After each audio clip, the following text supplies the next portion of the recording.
Oke, Assalamualaikum warahmatullahi wabarakatuh. Bagaimana kabarnya teman-teman sekalian? Semoga selalu berada dalam lindungan Allah Subhanahu wa Ta'ala.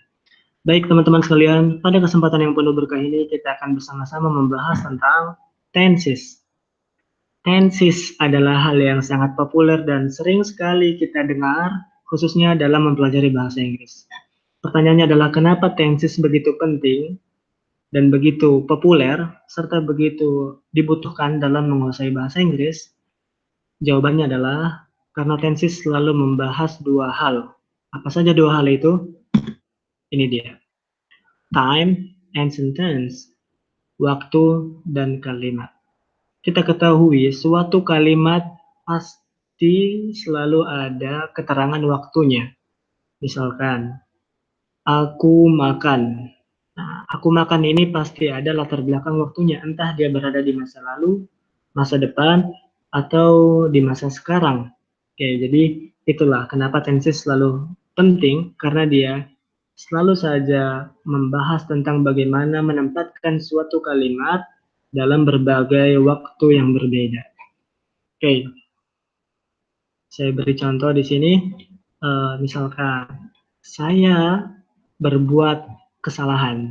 Nah, kalau masa waktunya adalah sekarang, maka dia sesuai dengan di sini dia akan menggunakan apa? Verb 1. I do. Yaitu saya melakukan di masa sekarang. Tapi kalau di masa lalu, maka dia akan berubah menjadi I did.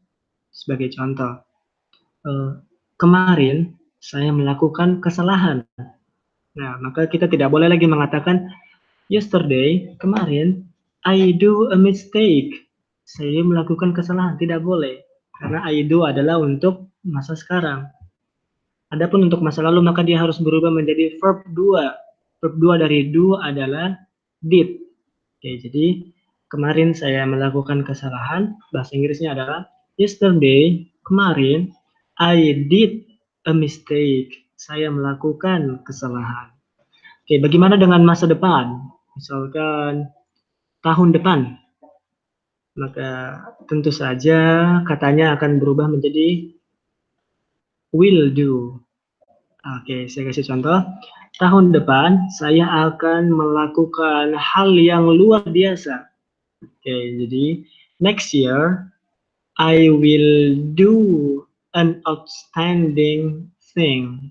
Oke, jadi tidak boleh lagi kita mengatakan next year, tahun depan, I do an outstanding thing. Saya akan melakukan hal yang lulus. Tidak boleh.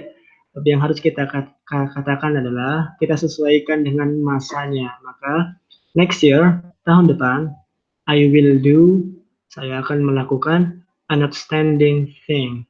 Hal yang luar biasa. Mumtaz, barakallahu fikum. Kita lanjut lagi tentang to be. Ternyata to be juga pun selalu berubah berdasarkan waktu. Ya, to be itu kalau kita artikan ke dalam bahasa Indonesia mungkin dia hanyalah kata bantu begitu yang kadang-kadang dia berarti adalah.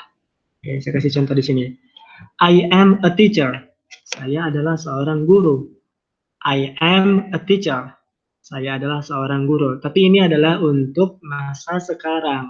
Bagaimana dengan masa lalu? Misalkan bulan lalu, oke, bulan lalu saya adalah seorang guru. Last month, bulan lalu. Tidak boleh lagi kita mengatakan I am a teacher. Tidak boleh, karena ini sudah bulan lalu. Jadi bulan lalu, last month, I was a teacher. Saya adalah seorang guru. Karena ini sudah di last month atau bulan lalu. Oke. Bagaimana dengan masa depan? Maka tentu dia juga harus berubah mengikuti formatnya. Untuk masa depan misalkan bulan depan saya menjadi presiden. Next month, bulan depan saya menjadi presiden. I will be a president. Oke, bulan depan saya akan menjadi seorang presiden.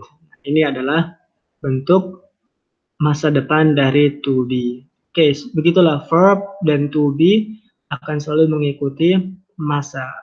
Jadi hal yang sederhana ya ini, bagaimana suatu kata mempunyai format di masa lalu, masa sekarang, dan masa depan. Mumtaz, barakallahu fikum. Bagaimana dengan have dan had? Maka sama juga. Misalkan saya punya uang. Oke, saya punya uang. Bahasa Inggrisnya adalah I have money. I have money. Itu adalah untuk masa sekarang.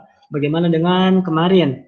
Kemarin, maka tidak boleh lagi kita mengatakan yesterday I have money. Tidak boleh. Karena ini sudah di masa lalu. Maka dia menjadi yesterday I had money. Oke, gampang ya. Bagaimana dengan di masa depan? Misalkan minggu depan atau pekan depan. Pekan depan saya punya uang. Maka tidak boleh kita mengatakan next week I have money. Tidak boleh. Karena formatnya sudah berbeda nih, waktunya sudah berbeda. Maka kita katakan next week I will have money. Oke, inilah kaidah-kaidah dasar dalam tenses. Ini cuma pengantar dulu ya. Karena laptopnya lowbat, maka kita lanjutkan di pertemuan selanjutnya. Kita akan membahas tentang time. Oke, jazakumullah khairan, barakallahu fikum. Assalamualaikum warahmatullahi wabarakatuh.